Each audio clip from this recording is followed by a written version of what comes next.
Flat. I guess I'm asking if you've ever been to Kansas. Maybe you've been to sea. It's really the only thing they can compare. I remember driving through that state.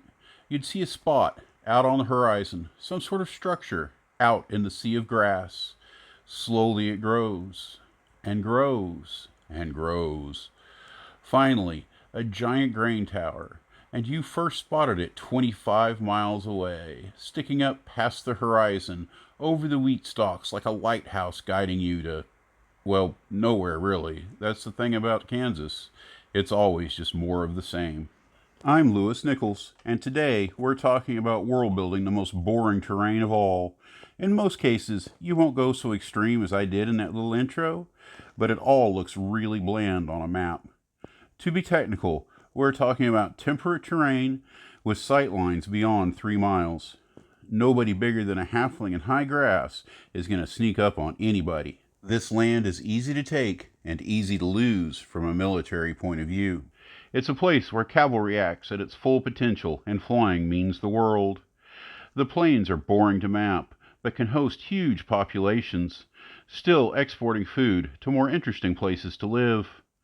If you got 'em, rivers can be your highways, flowing from distant mountains on their way to far away seas. Roads connect farmlands to small towns and great river ports. There's no geographical reason for those rivers to bend much. They're straight and they're slow. No reason to get in a hurry while you watch the wheat grow. Before we get a little deeper, I wanted to mention we're trying something new today. You may have already noticed the video, the background, and the pictures. It's from an app called Pixabaylite. We're not going to give up AI for the channel, but we are going to try something a little bit different today and see how it goes. As mentioned, we're talking about a flat topography with low growth vegetation. This can include fertile land, good for farming, not so fertile land, suitable for grazing, and even more desperate lands of scrub, expended soil, and tumbleweeds. Basically, one step away from a wasteland. Rain is a factor here. Too much, and you're going to have forest. Too little, and you're desert. Examples include the Eurasian steppes, the African savanna, and the Great Plains of North America. They are usually not so perfectly flat as I described Kansas to be, but they do seem to stretch on forever. It's called Big Sky Country for a reason. It's also possible to have islands in the seas of grass. It could just be a patch of hills or even a small mountain range. Another defining theme of the grasslands are those great herds of herbivores. Earth has wildebeest in Africa and had buffalo in pre-expansion America before we screwed that all up. However, it also includes giraffe, horses, oxen, cattle, rhinos. Oh, and we are talking fantasy. Throw in a dinosaur or whatever other interesting critter you can think of. It could be giant beetles or a vast herd of wandering turtles. Whether it's a mixed herd or all one species, it's another case of scale. Bigger biomes mean bigger herds and potentially bigger individuals. Let's not pass up a chance for giant moo cows or the Giraffe giganticus, while still taking advantage of a triceratops or two sharing the grassland with those wildebeest. And what does all that meat on the hoof attract? That's right, kiddos, predators. On Earth, that means lions and other great cats. There are wild dogs, primitives and not so primitive humanoids, bears and bands of carnivorous squirrel. On a fantasy world, add in monsters to your sweet delight. But you know what really has their way in these wide open spaces? Anything that can fly. There is no cover here. An eagle, hippogriff, rock, or dragon can see everything for 50 miles in every direction, if not farther. If it's wilderness, I really can't stress sightlines enough. Did you watch Wild Kingdom as a kid? Those herds of wildebeest weren't blind. They knew the lions were there. Their survival strat was sheer numbers. You don't have to run faster than the cheetah. You just have to run faster than your friends. You're going to see that pack of wyverns from miles away, and they've probably already seen you. It's just a question of how promising you look as prey and whether they'll wait for darkness. Have you seen Master and Commander? It's a great movie if you haven't. It's not about the planes, but there is a lesson to be learned. There's a scene where two opposing ships spot each other from miles away. The bad guys have the advantage and a chase ensues. This is a very real possibility for an encounter in the grasslands. Maybe a low-level party spots 5 hill giants 5 miles away. The conflict isn't about a fight, but escape in a chase that lasts into the night. Remember that fires can be seen from great distances. If the area is traveled often enough to find old campsites, they might be dug out like shell craters to hide a low fire from direct observation. Of course, if it's daylight, the smoke will be obvious anyway. Speaking of which, smoke signals are a potential method for communication and possibly a skill that would fall under the survival umbrella. It's not automatic. Reflecting light by mirrors set on towers is another option. Such a system might allow complex messages to travel hundreds of miles in a single day.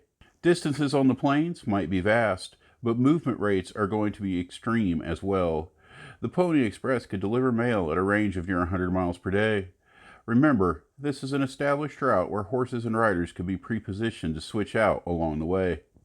If you have a centaur or other four-legged velito in your world, this is their ideal terrain.